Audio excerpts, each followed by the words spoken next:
ko na po yan. Bonnie, maraming salamat ha. Buti na lang nandun ka. Baka kung wala ka, napahamak na si Lilet. Alam niyo, isa lang ang ibig sabihin nito eh. Totoo yung nagmamanman at si Lilet ang target nila. Bestie, mag-iingat ka talaga.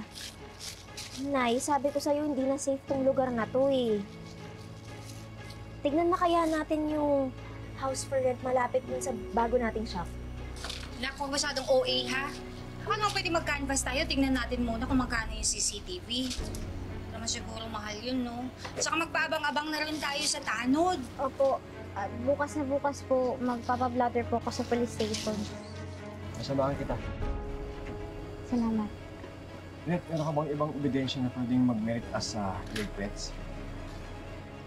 Meron ka bang kilalang tao pwedeng gumawa nito? Kasi bukod po sa blatter, baka pa pwede tayo mag-file ng complaint. Oh, ano yun? Hoy! Tay!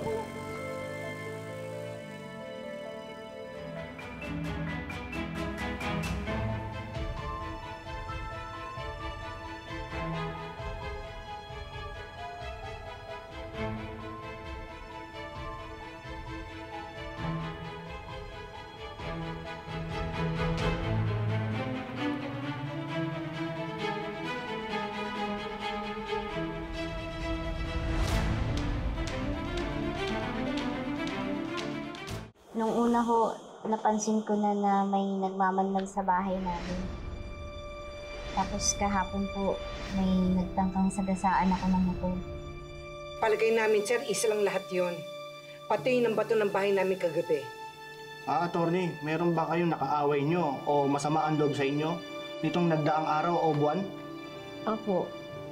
May natanggap pa nga po kong death threats eh. Galing sa kanila. Sa kanila? Meron pa? Aside from Ira. Yes, Tita Eva. Do you remember how I was able to convince her to give us that big donation para magamit natin dun sa mga facilities at saka dun sa mga shelters ng Big Hugs? Of course, I remember. Thank you. It's worth recognizing, ano? Especially coming from you, isa sa mga pinaka-importanting nakaupo dyan sa board. Yes. Oo. And speaking of recognitions nga pala, aren't you excited about this year's upcoming Tala ng Mga Bata Awards? Sana, no? Maging deserving naman yung mga awardees this year. Siyempre naman, may dalawa na lang pinagpipilian ngayon to be the third awardee. Naikwento nga pala sa akin ni Trixie yung anak ko kasama ng best friend niya. Sabi sa akin na nasuggest daw na isa si Trixie sa mga maging tala. Alam niyo ba, tita, kung isa si Trixie sa dalawa? Kasi sa bagay, di ba, hindi naman biro yung pinagdaanan ni Trixie. At saka, she can really be an inspiration sa mga kabataang tulad niya. Hello? Hello, Tita Eva? Are you still there? Hello? Patricia, I'm sorry. I have to go. Nandito na sundo ko. Papasok na ako sa elevator. Pero, Tita, hello? Bye! Leche. Itong matandang ito. Kasi ang kulit mo. Kulit-kulit mo.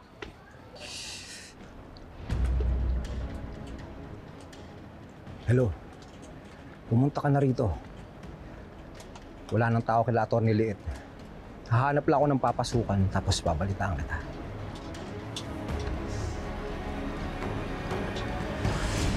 I can't wait na i-announce nila ngayon na isa ka sa mga tala ng mga bata. I just feel it. Hey, huwag ka masyadong mag-expect, okay? Hello ladies, how are you today? Oh, hi guys! It's lovely to see you again. Ito yung first day ng work natin. At marami tayong gagawin. Kompleto na ang ating mga awardees. Nag-send out na rin tayo ng mga invitations. And by the way, I'm very sorry, Haley. Na-deny yung proposition mo for Trixie to be one of the awardees. But thank you. Thank you, Haley, and thank you, Trixie. Wala pong magbabago, Miss Nona. Buong-buo pa rin po yung puso ko na mag-volunteer sa Big Hugs. Saka yun naman po talaga yung purpose ko yung mag-volunteer po. That's great to hear, Trixie. And I really hope your mom would feel the same way. Miss Nona, if you don't mind me asking, sino po yung third awardee? We just sent the invitation today, so we're just waiting for the confirmation. As soon as we receive one, we will definitely let you know. But for today, we will be discussing about the event, if that's okay with you guys. Thank you, Miss Nona. Okay, see you.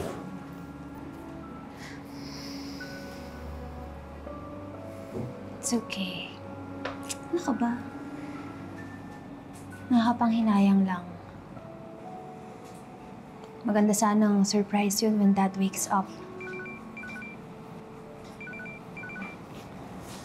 Mom?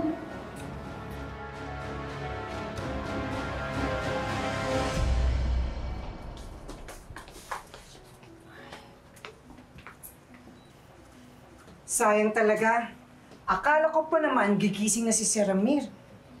Buti na nga lang po napaliwanag na din sa akin ni Nurse Marie yung kondisyon niya.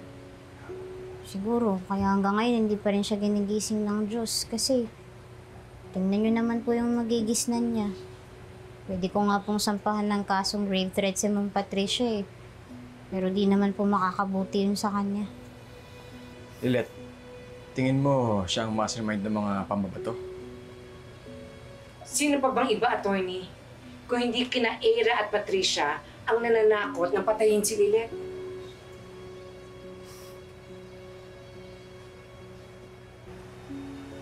Ay, nandito pa po ba si Chong Emong? Baka bukas po yung ilaw sa taas Ay nako, sila niyan. Naiwan na naman na bukas ang ilaw. Ay, okay lang po. Akit na rin naman po ako Bonnie, kukunin ko lang yung librong hiniram ko sa'yo para mabalik ko na. Sige. Ako muna.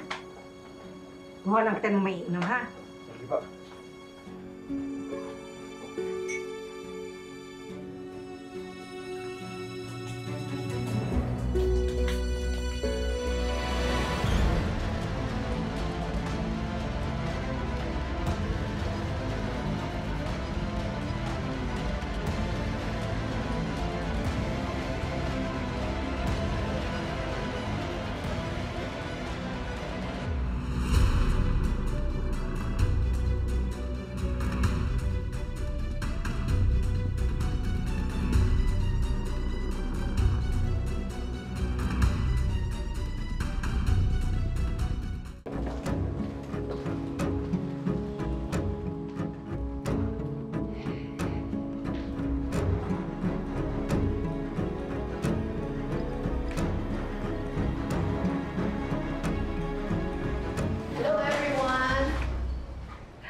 Huwag na kayo tumayo. Ako lang naman ito. I have something for you. Gawa ito sa sitio Mayumi ng mga mothers na tinutulungan namin sa lab. Nag-abala ka pa. Thank you. We're so excited to interview you for that Tala ng Mga Bata Awards. Thank you. Oh, Patricia! Ikaw pala yan? Hi! Hi everyone, you look so great! Napabisita ka. Anong meron? Baka hotel sa suggestion niya na gawing awardee yung anak niya. About? Actually, I just missed the foundation and I wanted to bring you this. So thoughtful of you. Anyways, we'll be interviewing Attorney Simmons for the Tala ng Mga Bata Awards. I understand. So, I'll excuse myself and goodbye, my dear friend Meredith Simmons. Goodbye, everyone. Enjoy the meal. Please.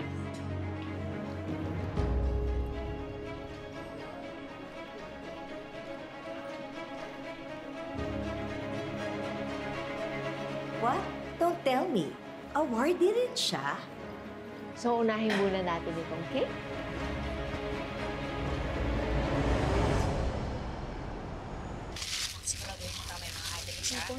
Balik na check ko na po yan. Bonnie, maraming salamat ha. Buti na lang nandun ka. Baka kung wala ka, napahamak na si Lilet. Alam niyo, Isa lang ang ibig sabihin nito eh. Totoo yung nagmamanman at si Lilet ang target nila. Bestie, mag-iingat ka talaga. Nay, sabi ko sa'yo, hindi na safe tong lugar na to eh. Tignan na kaya natin yung house for rent malapit dun sa bago nating shop. Naku, masyadong OA ha? Ano pwede mag-canvas tayo? Tingnan natin muna kung magkano yung CCTV. Hindi naman siguro mahal yun, no? Saka magpaabang-abang na rin tayo sa tanod. Opo, bukas na bukas po, magpapablatter po ako sa police station. Masamahan kita. Salamat. Red, meron ka bang ibang ebidensya na pwedeng mag-merit as sa Lake Pets? Meron ka bang kilalang tao pwedeng gumawa nito? Kasi bukod po sa blatter, baka pa pwede tayo mag-file ng complaint. Oh, ano yun? Hoy! Tay!